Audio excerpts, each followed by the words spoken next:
"So this is your job now?" My sister sneered. Then my business partner smiled. "Every piece here is his work. 3-year waitlist." My parents went silent. Sup, Reddit.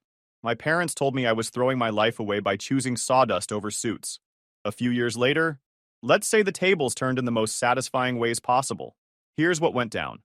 See, I'm 32 male, and in my family there was a script.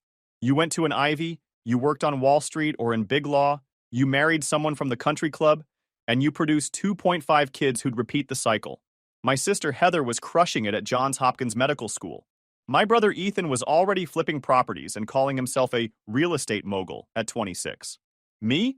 I wanted to build furniture, not IKEA bullshit. I'm talking hand-carved, mortise and tenon, heirloom quality pieces that would outlive your grandkids. The kind of work where you could run your hand along the grain and feel the tree's story. I started when I was 15. Our groundskeeper, this old Italian guy named Giuseppe, had a workshop in the garage. He saw me watching one day and just handed me a chisel. "You got good hands," he said. "Steady, patient.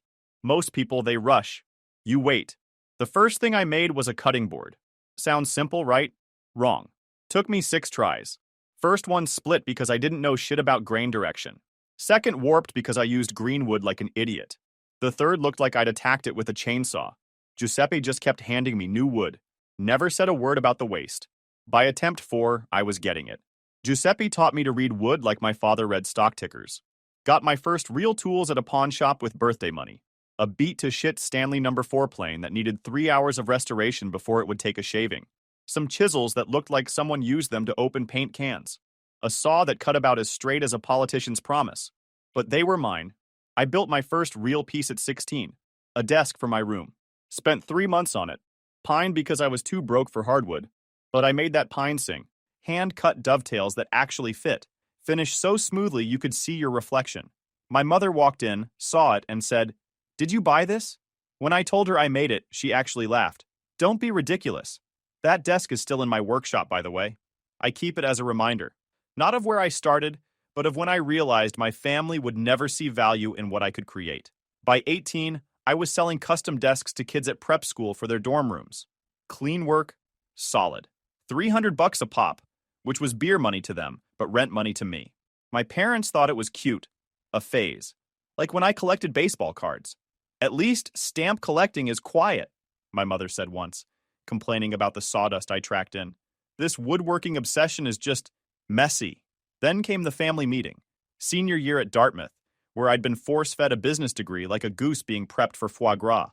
"Investment banking," my father declared, sliding a folder across his desk. "Goldman Sachs has an opening." I made some calls. "I'm starting an apprenticeship," I said. "Master craftsman in Vermont. 2 years, then I'm opening my own workshop." The silence was beautiful, like that moment before a tree falls. My mother's voice could have frozen steel. "You're joking. Dead serious. We've invested everything in your education," my father said, his Harvard class ring catching the light as he drummed his fingers. "Everything. Then you made a bad investment." That's when my brother laughed. Actually laughed. "You're going to be a carpenter? Are you serious?" This was the same guy bragging about flipping condos before he even had his real estate license. Always chasing leverage, never thinking long term. "Yeah, I am," I said. My sister didn't even look up from her phone. "Well, someone has to be the family's disappointment. Thanks for taking one for the team." My mother stood up, pearls clicking against each other. "If you do this, you're on your own. No trust fund, no safety net, nothing." "Perfect," I said. "I work better without strings." I left that night with my truck, my tools, and about $8,000 in savings. My father's last words were, "You won't even survive. You'll be back in 6 months, begging." I wasn't. Vermont was brutal. The apprenticeship paid just enough to cover a room above the workshop in ramen. My hands bled for 3 months straight. Wood splinters became part of my DNA. But I learned. God, did I learn. The master, this 70-year-old hard-ass named Frank, made Gordon Ramsay look like Mr. Rogers. "That joint's loose enough to screw," he'd say, throwing my work in the scrap pile. "Start over." 6 months in, I'm at this dive bar, nursing a coffee I couldn't really afford, when this guy sits down next to me. Designer clothes, but worn like he didn't give a shit. Expensive watch, but scratched to hell. "You're the furniture guy," he said. Not a question. "Depends who's asking." "Ryan. I buy things that piss off my parents." Turns out Ryan was tech money. Not founder money, but early employee at a startup that went nuclear money. His parents wanted him to be a doctor. He wanted to spend his trust fund on stupid shit and day trade crypto. Better than my siblings, I told him. My sister's at Johns Hopkins pretending to save lives while burning through my parents' money. My brother calls himself a real estate mogul, but couldn't sell water in the desert. Ryan laughed hard. Show me your work, he said. I pulled up photos on my cracked iPhone. Custom walnut desk I'd just finished. Bookshelf with hidden compartments. Coffee table that converted to a poker table. How much for that desk? $3,000, he laughed. That's it? Dude, there's a place in Soho selling pressed sawdust for 5 times that. It's Vermont. Different market. Screw Vermont, he said, and ordered us another coffee. You know what rich idiots love more than anything? Telling other rich assholes they have something those idiots can't get. You're sitting on a gold mine and pricing it like aluminum. Ryan became my business partner. Not officially at first. He just started sending clients my way. Tech bros who wanted authentic craftsmanship for their minimalist lofts. Trophy wives who needed conversation pieces. Each piece, he'd mark up my price by 300% minimum. You're undervaluing your shy, he'd say. Price it like you respect it. The first client he sent was perfect. This venture capitalist who collected artisanal everything. Dude spent 20 minutes telling me about his $500 Japanese nail clippers. Ryan had prepped me. Let him talk. Act impressed. Then casually mention you're booked for 3 months. 3 months? The guy said, suddenly interested. Maybe 4, I said, checking my completely empty calendar. I could squeeze you in if you're flexible on wood choice. No, I'll wait. I want the walnut. Sold him a $12,000 coffee table. It cost me $600 in materials. Ryan's real genius was the psychological warfare. He'd tell clients shit like, the senator's wife is still waiting for hers. Or, we had to turn down a celebrity last week. They wanted a rush job. Complete bullshit. But these people ate it up. Your work is good, he told me after our first big sale. But good doesn't sell to idiots with money. Exclusive sells. Unattainable sells. You know what I told that last client? That you only take 12 commissions a year. You take 50, but he doesn't need to know that. Within a year, we had a 2-month wait list. Ryan handled the business side. He was a shark who made sharks look vegetarian. Every client meeting was a masterclass in manipulation. One time, this hedge fund wife came in, pointed at a chair and said, I'll take 6. We don't sell 6 of anything, Ryan said without missing a beat. Each piece is unique. I could do 2, maybe 3 over 6 months. But 6 would dilute the value. She bought 3, at double the price. I handled the craft. We moved to a bigger workshop, then an even bigger one. You know what we need? Ryan said one day, spinning in an Eames chair he'd bought just to make a point about inferior craftsmanship. A showroom. Something that makes these rich pricks feel special just walking in. Can't afford it. I can, he grinned. My parents just threatened to cut me off again. Perfect time to double down. The thing about Ryan was he wasn't just funny money. Dude understood people. Specifically, he understood rich people's desperate need to feel superior. He'd price our pieces just high enough that buying them felt like joining an exclusive club. We'd sit in the workshop after hours, him drinking expensive bourbon, me covered in sawdust, planning world domination. We're gonna make these trust fund babies pay $20,000 for shelves, he'd say, and they're gonna thank us for the opportunity. That's insane. That's the point. Poor people think rich people are smart with money. They're not. They just need to feel special. We're selling special. He was right. Every single time he was right. This isn't furniture, he'd tell clients. This is functional art. Your grandkids will fight over this in the will. And they ate it up. Every single time. 3 years after leaving home, our workshop had evolved into something else entirely. We called it Grain and Bone. Ryan's idea. Sounds expensive, he said. Like somewhere you need an appointment just to browse. He wasn't wrong. The showroom was 8,000 square feet of converted warehouse in the design district. Concrete floors polished to mirror shine. Edison bulbs hanging from iron fixtures I'd fabricated myself. Each piece displayed like a museum exhibit, with custom lighting that made the wood grain look alive. We had 3 full-time craftsmen under me now. I'd poach them from high-end restoration shops with the promise of creative freedom and profit sharing. Ryan had hired 2 salespeople who looked like they stepped out of a Scandinavian architecture magazine. Our clientele was exactly what you'd expect. Wall Street psychopaths who wanted boardroom tables that screamed dominance. Tech money that needed their open-plan offices to look authentic. Trophy wives spending their settlement money on furniture their ex-husbands couldn't afford. The prices were insane. I'm talking $30,000 for a dining table, $8,000 for a bookshelf, $15,000 for a bed frame. Ryan had this gift for making people feel like they were idiots if they thought that was expensive. You can get a table at West Elm, he'd tell browsers who balked at prices. This isn't that. This is a piece. Yeah, he used my last name like it was a brand. The irony killed me. The family name they said I was destroying was now synonymous with too expensive for you. Meanwhile, I kept minimal contact with the family. Mom would text occasionally, these passive-aggressive messages about Cousin Ted's promotion or Heather's new research publication. I'd respond with thumbs-up emojis. Drove her insane. Looking back, even then there were cracks. Mom dropped hints about tight budgets, and Dad complained about market conditions.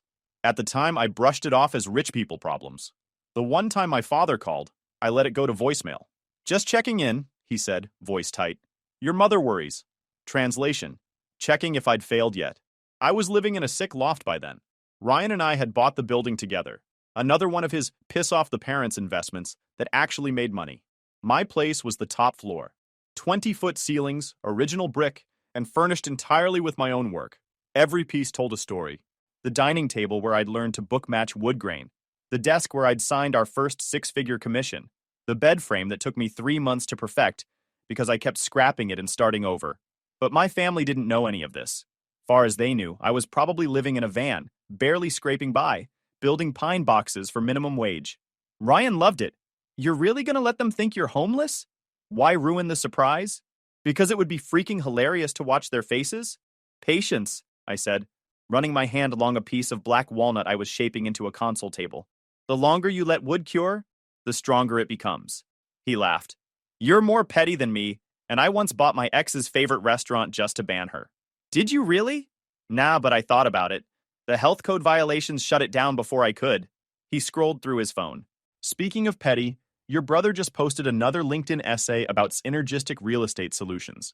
Dude writes like ChatGPT having a stroke. This was our dynamic. I'd work, he'd talk shy, we'd make money. The business ran itself at this point. We had corporate clients on retainer, a waiting list that stretched 6 months, features in Architectural Digest, Dwell, freaking Wallpaper magazine. But the best part? We were about to expand.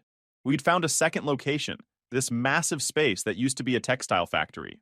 We're talking 20,000 square feet, enough room for a full production workshop, showroom, and private event space. We could host launches, he said, eyes lighting up. Get brands to pay us to display their shit next to ours. Make them look good by association. Or, I said, we could just focus on the furniture.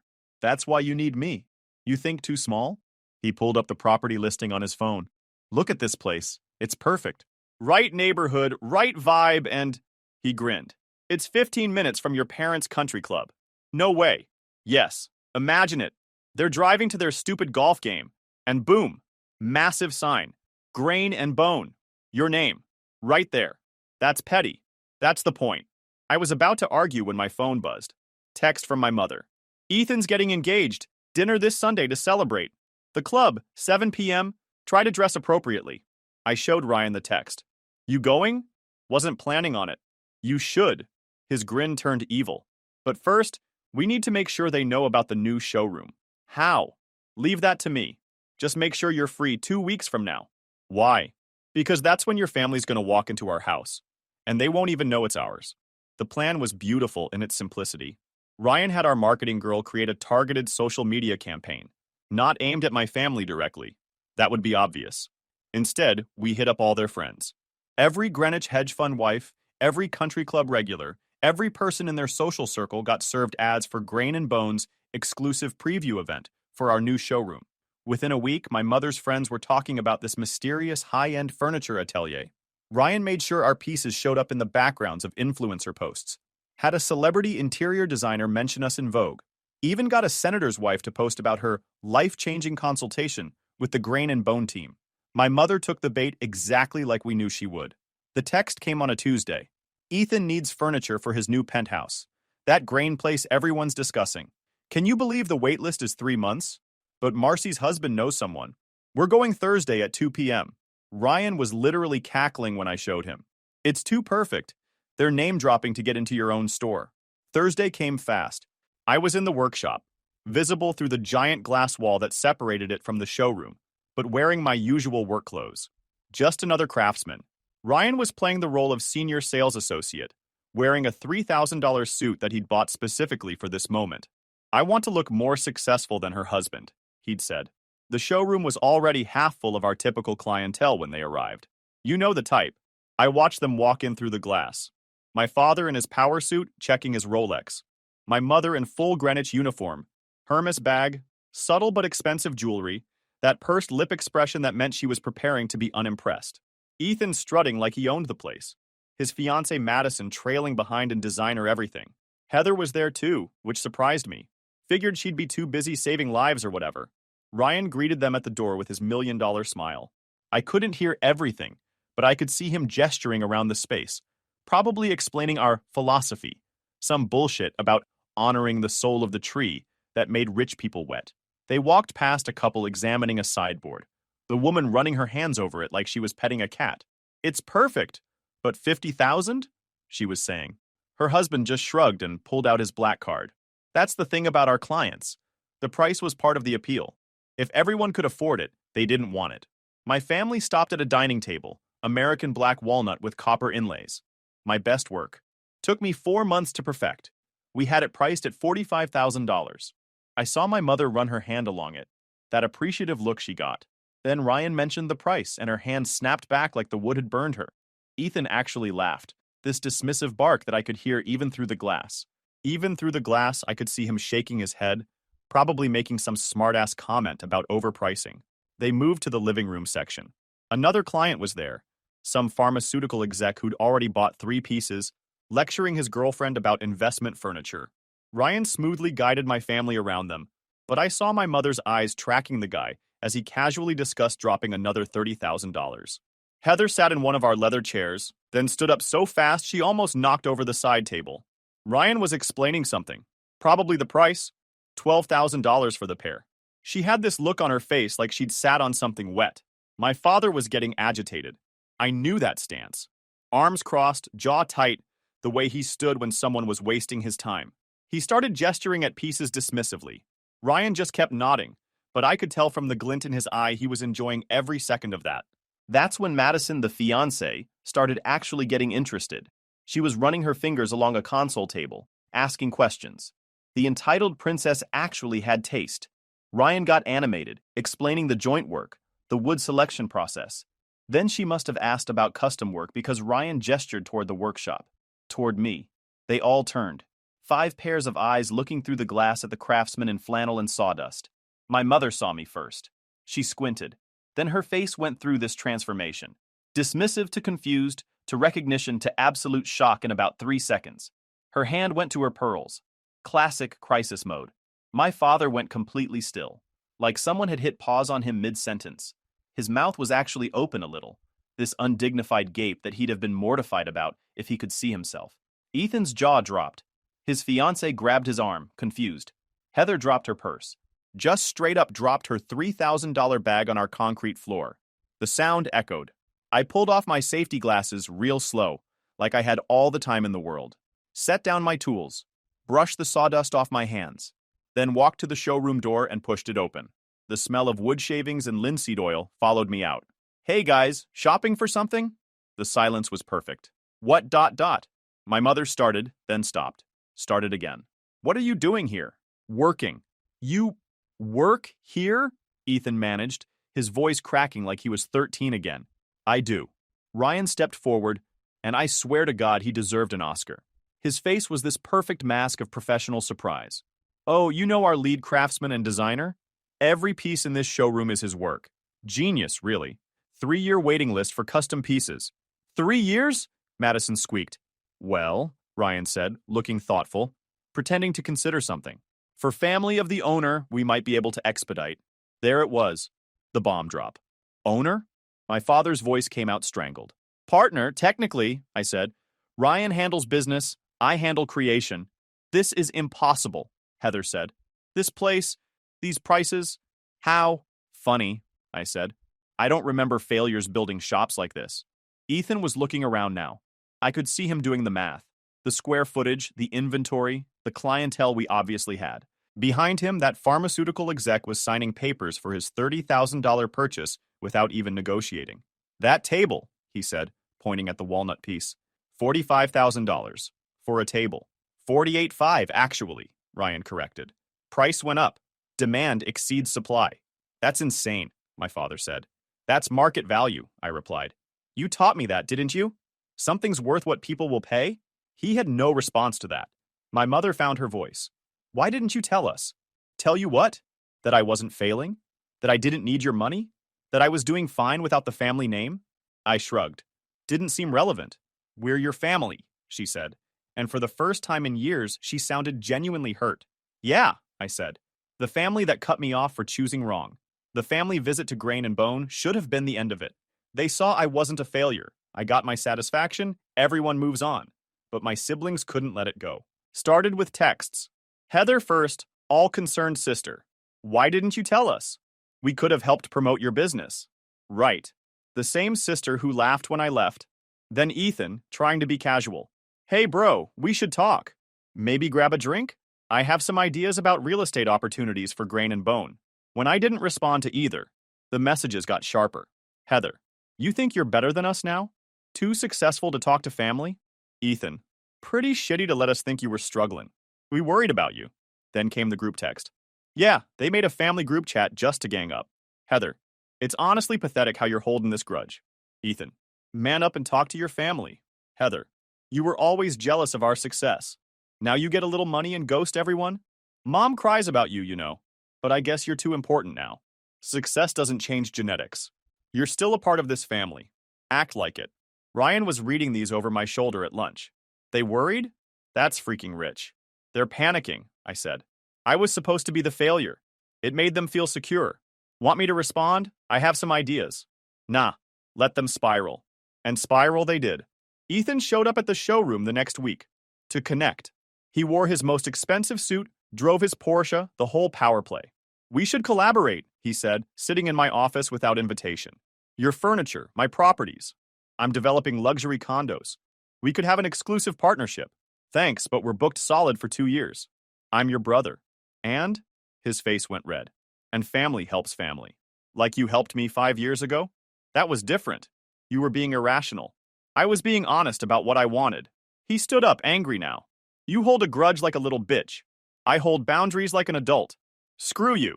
There's the door. I replied. He stormed out.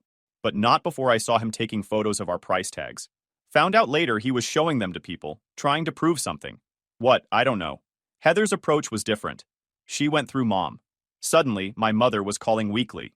Heather's research needs funding. Perhaps you could invest? Or, Heather's hospital is having a gala. You could sponsor a table. Show them your success. 2 weeks after the showroom incident, Ethan showed up at my apartment building. Security called up. I told them not to let him in.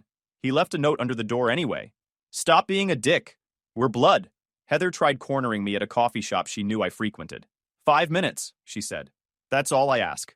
No. You owe me that much? I owe you nothing. Ryan was keeping tabs on them through social media and mutual connections. That's how we found out the truth. Your siblings are screwed, he said one morning, sliding his phone across the workshop table. Ethan's real estate empire? Built on loans he couldn't cover. He'd over-leveraged himself on 3 properties that weren't selling. The Porsche was leased. The penthouse he needed furniture for? He was already behind on the mortgage. By the time I had a showroom, Heather was still slogging through residency, not the star surgeon she once bragged she'd be. Heather had it worse. Turns out she'd been lying about her position at the hospital. She wasn't a rising star surgeon. She was a resident who'd been passed over for fellowship twice, and she'd been borrowing money from our parents to maintain her lifestyle. The research that needed funding? It was to pay off her student loans. How much are they in for? I asked. Between them? About $800,000. Most of it from your parents. Jesus. Gets better. Your parents' house? They took out a second mortgage to cover the kids' debts. They're about 3 months from foreclosure. I set down my chisel. You're kidding. Would I lie about something this beautiful? Ryan was grinning. The mighty family of Greenwich are broke? How did they hide this?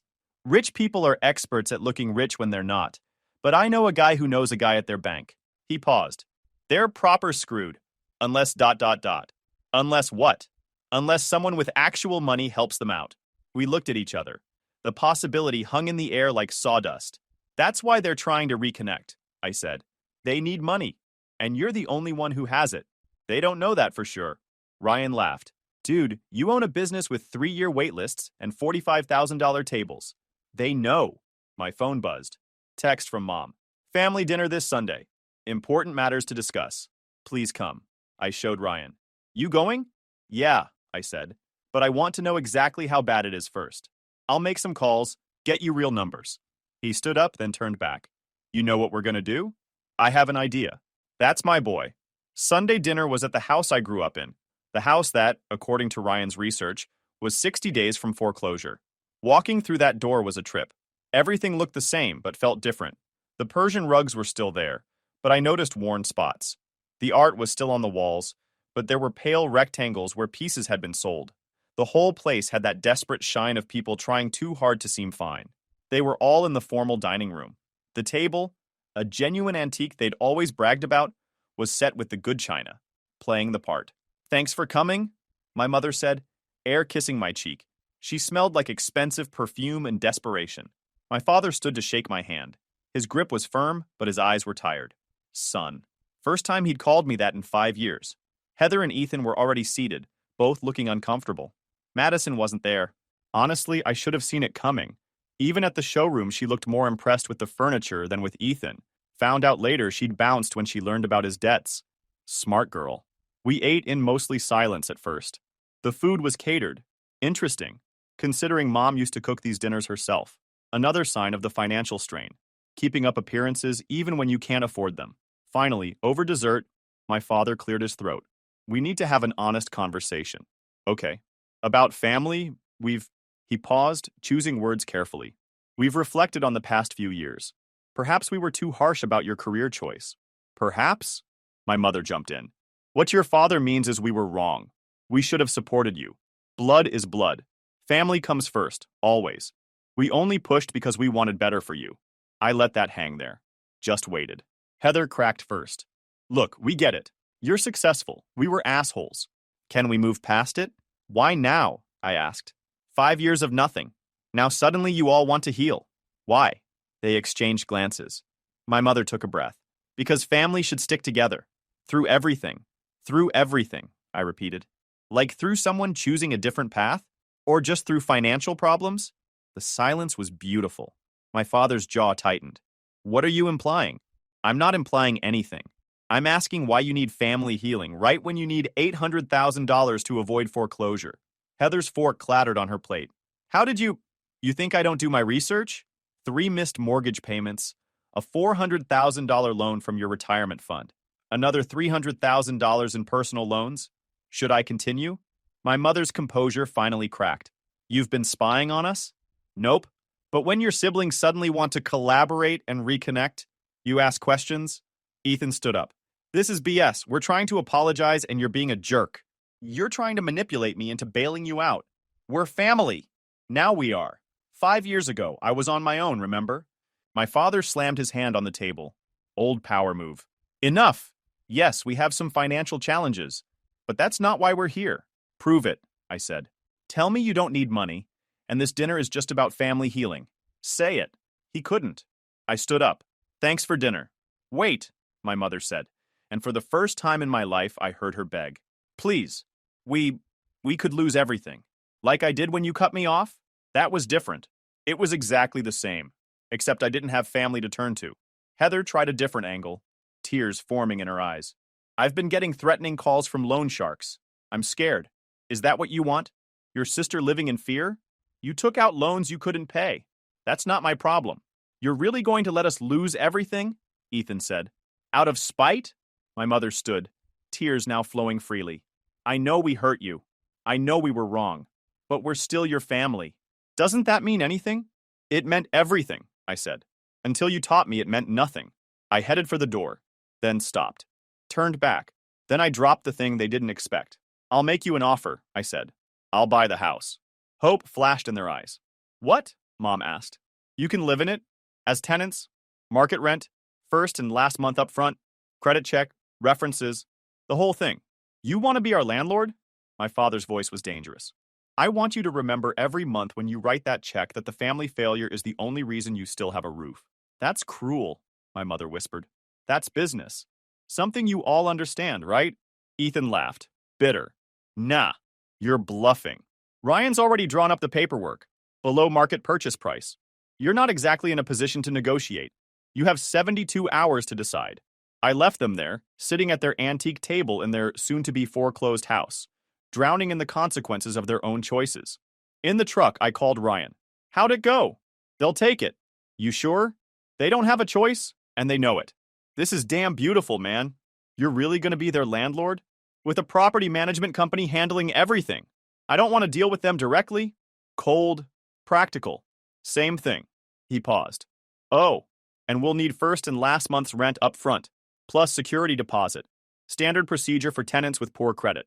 They don't have poor credit. They will soon. Was I good? I'd just crushed my family's pride under the same boot they'd used on mine. Yeah, I said. I'm great. 48 hours later, my father called. We'll take your offer. Good. Ryan will send the paperwork. We need to discuss terms. Non-negotiable, market rate rent, standard lease, no special treatment. You're enjoying this. I'm being professional. Something you taught me. He hung up. The closing was brutal. I didn't go, sent Ryan instead with our lawyer, but he recorded it on his phone for me. My parents looked defeated. Heather was crying. Ethan wouldn't sign it first, had to be talked into it by my mother. This is what he wants, she said on the recording. To humiliate us. No, Ryan corrected. He wants you to understand consequences. Different thing. The lawyer went through every clause with painful precision. Initial here for the inspection contingency. Sign here acknowledging the property condition. Initial here confirming no familial discount or special terms. My father's hand was shaking as he signed. Actually shaking. The pen kept slipping. Almost done, the lawyer said, professionally oblivious to the family drama. Just need your signature on the rent agreement. Rent agreement? Heather said. We're signing that today too? Standard procedure, Ryan said cheerfully. First month, last month security deposit. Certified check or wire transfer. That's... Ethan did the math. $25,500. Today? Yup. We don't have that liquid, my father said quietly. Ryan pulled out his phone, pretended to check something. Well, the lease can start in 30 days. Gives you time to liquidate assets.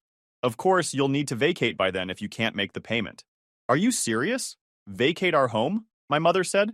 Technically, it's not your home anymore, Ryan said. It's your son's investment property. The best part was the lease signing. I made sure the property management company scheduled it for the same day they would have been evicted. Real, sign this or pack your shit energy. The property manager, some middle-aged woman named Carol, who'd clearly done this 1,000 times, was ruthlessly professional. The rent is $8,500 per month, due on the 1st. Late fees begin on the 5th. 3 violations of any lease terms result in eviction proceedings. What violations? Heather asked. Noise complaints, property damage, unauthorized occupants, failure to maintain the premises? Carol rattled off the list like she was reading a grocery receipt. The rent was $8,500 a month, below market for Greenwich, but more than they could comfortably afford with their current situation. They'd have to budget, sell things, make choices. Within a week, the dynamic shifted. Ethan came crawling first, showed up at the workshop, humble this time. No Porsche, he'd taken the train. I need work, he said simply. McDonald's is hiring. I'm serious. I know construction. I can help with installations. I don't employ family. Then I'm screwed. Figure it out. You know what I had to do to get here?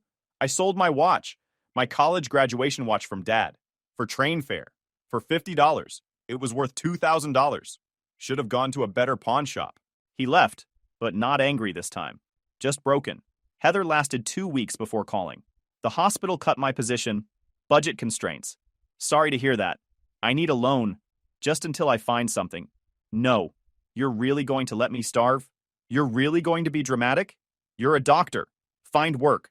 It's not that simple. It never is when it's your problem. She hung up on me. My mother tried the emotional manipulation route. Showed up at the showroom during business hours, making a scene. You've destroyed this family, she announced loudly enough for customers to hear. Ryan intercepted her smoothly, guiding her toward the door while maintaining his salesman smile. Ma'am, I need you to leave. I'm his mother. You're a tenant disturbing a business. Leave or I call security. You don't understand, she said. grabbing his arm. We had to sell the Mercedes. Both of them. We're driving a used Honda. A Honda! Reliable cars, Ryan said, still smiling. Great resale value. The look she gave him could have stripped varnish. But she left. My father went full legal threat. Had his lawyer, probably the last one he could afford, send a letter about elder abuse and financial manipulation. Our lawyer laughed. They have no case. You bought a property at fair value and offered them below market rent. If anything, you're helping them. Send that response, I told him. Word for word. 3 months in, they were behind on rent. The property manager called me. What's the policy on late payments? I asked. 5-day grace period, then late fees. 30 days, and we start eviction. Follow standard procedure. Even though they're... Yes, especially because they're family. They paid on day 29. Probably sold something precious to do it. Ryan was tracking everything, partly for legal protection, partly for entertainment. Your brother's working at a car dealership, he reported. Your sister's doing locum work at urgent care clinics. Your parents sold their country club membership. Good for them. You're not even a little satisfied? I'm very satisfied. But nothing. They're learning what I learned. How to survive without a net. The call stopped. The manipulation stopped. They paid rent, mostly on time. We didn't speak. Then, 6 months later, my mother texted, "Thank you." Just that. I didn't respond. Our relationship never recovered. Bridges once burned should stay burned. And honestly, I am doing great without them anyways.